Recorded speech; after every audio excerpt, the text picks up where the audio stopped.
security ko. Kasi may kinausap na ako na tao.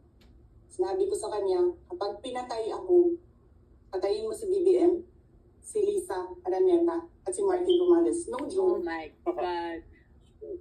No joke. Nagbilin na ako, ma'am. Pag namatay ako, sabi ko, huwag ka tumigil na hanggang hindi mo mapatay sila. Okay. Wow. And then he said yes. Okay, there you go. There is no point of So, turning. There's no point of returning ano, your ma'am? words. Yan ang lagi kong sinasabi sa mga kabayan lang. Nung mayor pa ako. Ang laban, wala dyan sa EDSA, ma'am. Yun. Wala dyan sa Exactly. mga highway. Ang laban, ma'am, nandun sa loob ng palasyo. Exactly. Yan ang problema. Exactly.